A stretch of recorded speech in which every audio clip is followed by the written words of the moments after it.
જય શ્રી કૃષ્ણ. પવિત્ર પાવનકારી પુરુષોત્તમ માસનો આજે 20મો દિવસ છે. તો પુરુષોત્તમ માસની કથાનો અધ્યાય 20મો, પુરુષોત્તમ વિધિ વિધાન તથા પુરુષોત્તમ માસની કથા, દેડકા દેવની કથા વાર્તા સાંભળીશું. બોલો પુરુષોત્તમ ભગવાનની જય, ઓધવરાયની જય.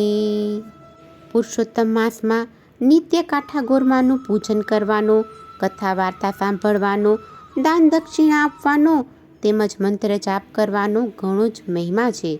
આ માસમાં કરેલા સ્નાન, દાન, જપ, તપ એ અધિકમાં અધિક પુણ્ય આપનારા છે. આ પુરુષોત્તમ માસનો મહિમા એવો છે કે દેવો અને ઋષિમુનિઓ પણ આ માસના ગુણગાન ગાય છે. એક સમયે બ્રહ્માજીએ દેવો સમક્ષ ત્રાજવામાં વેદના બધા સાધનો અને બીજા ત્રાજવામાં પુરુષોત્તમ માસનું વ્રત મૂક્યું. ત્યારે વ્રતનું પલડું ભારે હતું. આથી જ પુરુષોત્તમ માસના વ્રતને અધિક ફળદાયી ગણવામાં આવે છે. આ માસનું સેવન કરવાથી આ લોક અને પરલોકમાં સુખ મેળવી અંતે વૈકુંઠધામની પ્રાપ્તિ થાય છે. પુરુષોત્તમ માસના 20મા દિવસે આજે કથાનો 20મો અધ્યાય પુરુષોત્તમ વિધિ વિધાન સાંભળીશું. સુત પુરાણી બોલ્યા, હે મુનિ શ્રેષ્ઠો, દ્રઢધન્વાએ વાલ્મીકી ઋષિ પાસેથી પોતાના પૂર્વજન્મનો વૃત્તાંત સાંભળી અને પ્રશ્ન કર્યો કે હે ઋષિવર, મેં પૂર્વજન્મમાં તો આ વ્રત કર્યું હતું, પણ આ જન્મમાં અત્યારે મને તે યાદ નથી. માટે મને પુરુષોત્તમ માસના વિધિ વિધાન કહો. ત્યારે વાલ્મીકી ઋષિએ દ્રઢધન્વાને જે કહેલ તે હું તમને કહું છું. પુરુષોત્તમ માસમાં સવારે વહેલા ઉઠી શૌચ સ્નાનથી પરવારી ઈશ્વરનું આરાધન કરવું. રવિવારે દાંતણનો નિષેધ હોવાથી માત્ર પવિત્ર જળથી 12 કોગળા કરવા. સમુદ્ર તીરે કે તીર્થમાં સ્નાન થાય તો તે ઉત્તમ છે, અને તેમ પણ ન બની શકે તો નજીકમાં કોઈ નદી, તેમ પણ ના બની શકે તો નજીકમાં કોઈ તળાવ કે કૂવામાં સ્નાન કરવું. આ સ્નાન મધ્યમ મનાય છે, જ્યારે ઘેર સ્નાન કરવું તે સામાન્ય કોટીનું મનાયેલ છે. વ્રત કરનારે પવિત્ર વસ્ત્ર પહેરવા જોઈએ. શિખાબંધન કરી દર્ભની પવિત્રી પહેરીને આચમન કરવું. પછી ખંભે ઉપવસ્ત્ર નાખી પૂર્વ અગર ઉત્તરાભિમુખ બેસી હાથ જોડી અને પ્રાર્થના કરવી. આચમન કર્યા પછી ગોપીચંદનનું ઊભું તિલક કરવું. કપાળમાં ગોપીચંદનનું કે ચરણામૃતનું ઉર્ધ્વપુંડ કરવું. તેની વચમાં ટપકું કરવું. આ ઉર્ધ્વપુંડમાં લક્ષ્મી વિષ્ણુ રહે છે, જ્યારે ત્રિપુંડમાં શિવ પાર્વતી રહે છે. તે પછી પ્રાણાયામ કરી સંધ્યા કરવી અને સૂર્ય ઉગ્યા પછી ગાયત્રીનો પાઠ કરવો. આટલી વિધિ કર્યા પછી પુરુષોત્તમ ભગવાનની પૂજાની શરૂઆત કરવી. બેસવાની જગ્યાને ગાયના છાણથી લીપવી. તેના ઉપર સોના, રૂપા, ત્રાંબા કે માટીનો ઘોડો મૂકવો. આ ઘડામાં ગંગા, ગોદાવરી, કાવેરી, સરસ્વતી વગેરેનું આહ્વાન કરી પુષ્પ, ચંદન, અક્ષત, અર્ધ્ય, ધૂપ, દીપ, નૈવેદ્ય આદિથી કળશનું પૂજન કરીને તેના ઉપર ત્રાંબાનું તરભાણું ઢાંકી દઈને તેના ઉપર પીળું વસ્ત્ર ગોઠવવું. તેના ઉપર શ્રીહરિની ધાતુની મૂર્તિ ગોઠવવી. પછી ભક્તિભાવથી તેમની પૂજા કરવી. મનુષ્યના આયુષ્યનો કોઈ ભરોસો નથી. લક્ષ્મી ચંચળ છે. જુવાનીને ઓસરતા વાર નથી લાગતી. માયા બાધક છે. આ બધાને ચલાયમાન અને ક્ષણભંગુર સમજી ધર્મ પાલન કરી પ્રભુનું ધ્યાન ધરવું જોઈએ. આ માસમાં થોડા ધનનું દાન કરવાથી પણ ઘણું પુણ્ય પ્રાપ્ત થાય છે. આ માસમાં સ્નાન, ધ્યાન, દાન, જપ, પૂજન આદિ કરવા બધી નદીઓમાં ગંગા ઉત્તમ છે. વૃક્ષોમાં કલ્પવૃક્ષ, રત્નોમાં ચિંતામણી, ગાયોમાં કામધેનુ, પુરુષોમાં રાજા, શાસ્ત્રોમાં વેદ, તેમજ વ્રત કે પુણ્યમાં પુરુષોત્તમ માસ જેવો કોઈ ઉત્તમ નથી. બધા વ્રતોમાં પુરુષોત્તમ માસનું વ્રત સર્વોત્તમ ગણાય છે. શ્રી બૃહનારદીય પુરાણના પુરુષોત્તમ મહાત્મ્યનો પુરુષોત્તમ માસનો વિધિ વિધાન નામનો 20મો અધ્યાય સંપૂર્ણ. બોલો પુરુષોત્તમ ભગવાનની જય. હવે આપણે પુરુષોત્તમ માસની કથા દેડકા દેવની કથા સાંભળીશું. એક ગામ હતું. તેમાં 60 વર્ષના એક ડોશીમાં રહેતા હતા. તેમને કોઈ સંતાન ન હતું, ઉપરાંત કોઈ સગું નહીં અને કોઈ વહાલું પણ ન હતું. તે એકલા રહેતા હતા. તે ઘેર બેઠા બેઠા રેટીઓ કાતી અને પોતાનું ગુજરાન ચલાવતા હતા. આમ ને આમ કામ કરતાં કરતાં તે પ્રભુનું સ્મરણ કર્યા કરે અને રાત્રે જ્યાં કથા થતી હોય ત્યાં જમી અને બેસતા અને કથાનું શ્રવણ કરતા. એવામાં પુરુષોત્તમ માસ આવ્યો. ડોશીએ પુરુષોત્તમ માસનું વ્રત કર્યું. તે દરરોજ સવારે વહેલા ઉઠી બધાની સાથે નદીએ સ્નાન કરવા જાય, કાંઠા ગોરમાનું પૂજન કરે તથા કથા વાર્તા સાંભળે અને સમય હોય તો શિવાલયમાં દર્શન કરવા પણ જાય. ત્યાં પાય પૈસો મૂકી અને ઘેર આવે. ઘેર આવીને કામકાજ કરી રેટીઓ કાતવા પાછા બેસી જાય. આમ ને આમ સાંજ થઈ જતી.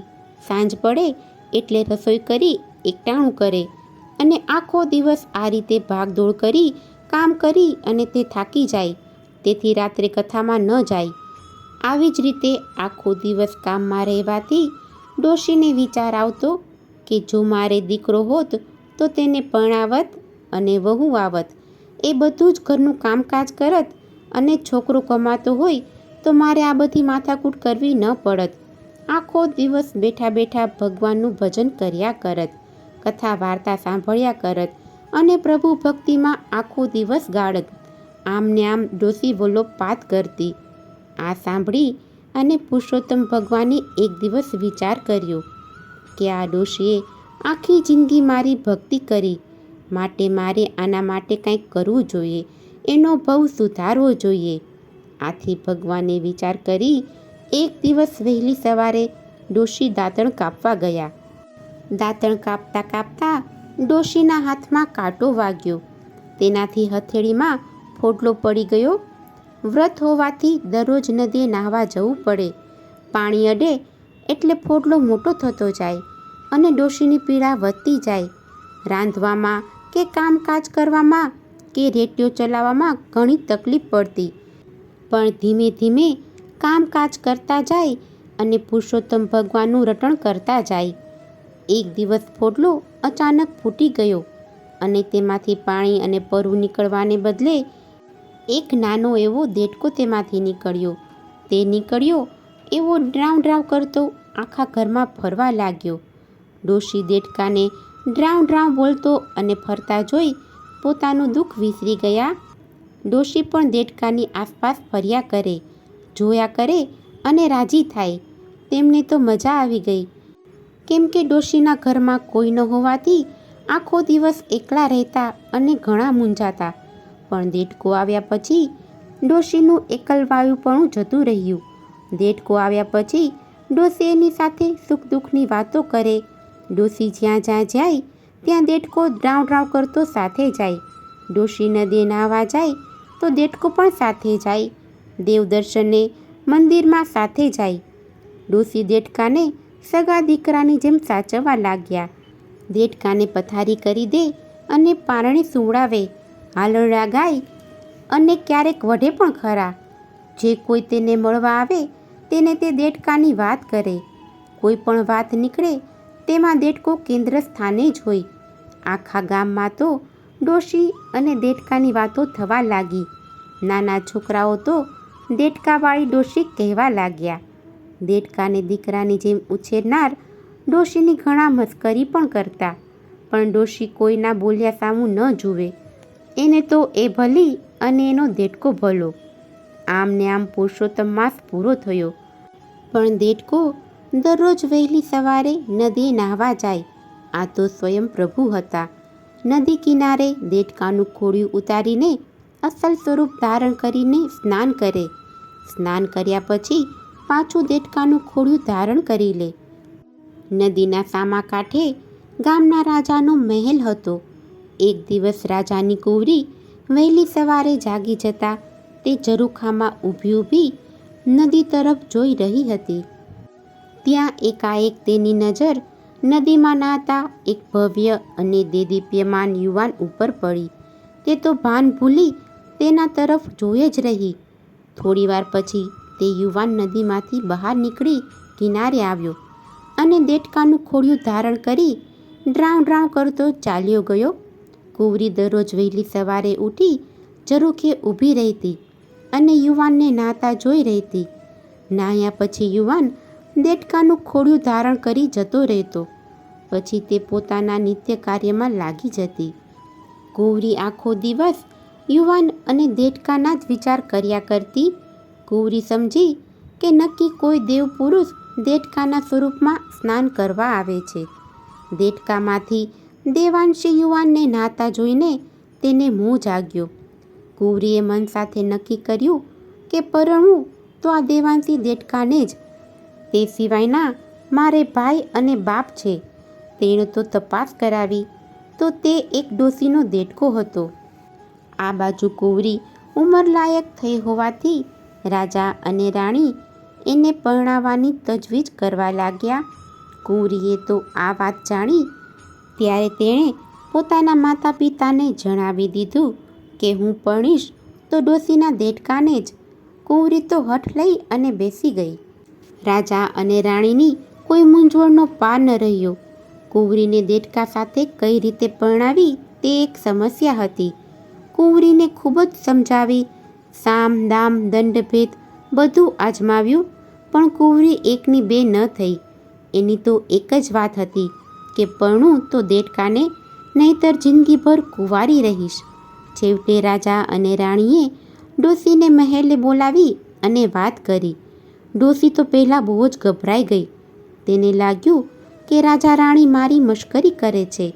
તેણે તો હાથ જોડી અને કહ્યું, રાજન, મારે દીકરો હોત તો અવશ્ય હા પાડત, કેમ કે દીકરો કમાત એટલે ઘરનું ગુજરાન ચાલત.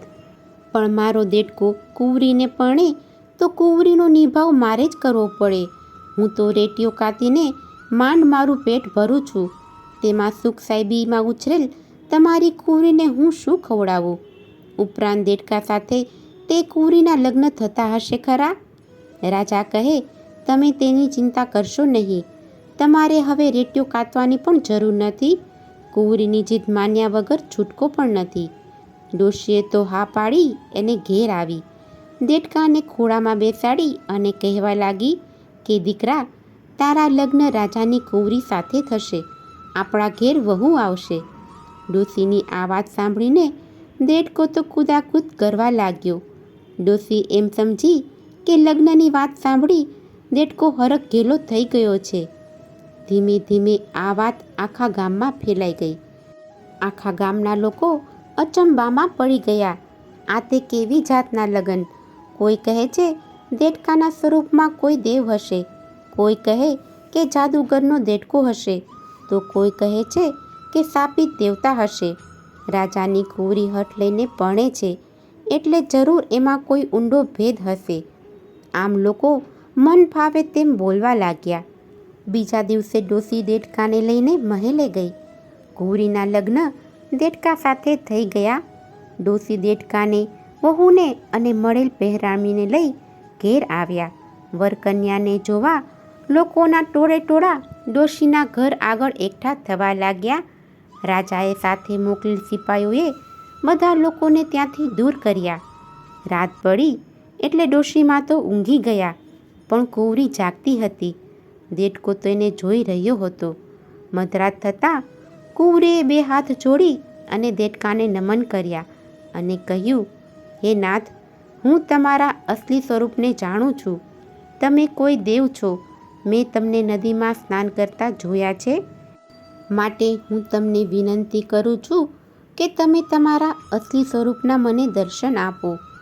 દેડકા સ્વરૂપે સ્વયં ભગવાન પુરુષોત્તમ હતા.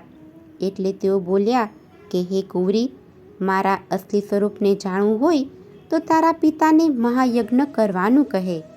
તે 1001 ગાયોનું દાન કરે, બ્રહ્મભોજન કરાવે, અન્નદાન વસ્ત્રદાન દે. ત્યાર પછી જ હું મૂળ સ્વરૂપમાં આવીશ. કુંવરી તો સવાર પડતા જ મહેલે દોડી ગઈ. માતા પિતાને બધી વાત કરી એટલે તેમને તો ઘણો જ આનંદ થયો. બીજો દિવસ થયો એટલે રાજાએ મહાયજ્ઞ કર્યો. અને કુંવરીની સૂચના મુજબ 1001 ગાયોનું દાન કર્યું, બ્રહ્મભોજન કરાવ્યું ને અઢળક અન્નદાન તથા વસ્ત્રદાન પણ કર્યું. યજ્ઞની પૂર્ણાહુતિ પછી કુંવરીએ પ્રાર્થના કરતા દેડકામાંથી સ્વયં ભગવાન પુરુષોત્તમ પ્રગટ થયા. આકાશમાંથી દંદુભીના નાદ સાથે પુષ્પવૃષ્ટિ થઈ. એવામાં એક વિમાન આવ્યું. તેમાં ડોશી અને કુંવરીને બેસાડી પુરુષોત્તમ ભગવાન તેઓને વૈકુંઠમાં લઈ ગયા. આવો પ્રભાવ છે પુરુષોત્તમ માસનો. સાચા મનથી કરેલી ભક્તિ અને શ્રદ્ધા ક્યારેય અફળ જતી નથી. ભગવાનનું ધામ, ભગવાનના ચરણમાં તેનો વાસ થાય છે. ડોશી કેરો દેડકો નદીએ નાહવા જાય, મંદિર જઈ દર્શન કરે એ પ્રભુ તણી કળાય. હે પુરુષોત્તમ ભગવાન, તમે જેવા ડોશી અને કુંવરીને ફળ્યા તેવું તમારું વ્રત કરનાર, કથા વાંચનાર, સાંભળનાર સર્વને ફળજો. બોલો પુરુષોત્તમ ભગવાનની જય, ત્રિકમરાયની જય. જો તમને આજની આ કથા પસંદ આવી હોય તો એક લાઈક આપી ચેનલને સબસ્ક્રાઈબ કરો. આજની આ કથા સાંભળવા બદલ આપનો ખૂબ ખૂબ આભાર. જય શ્રી કૃષ્ણ.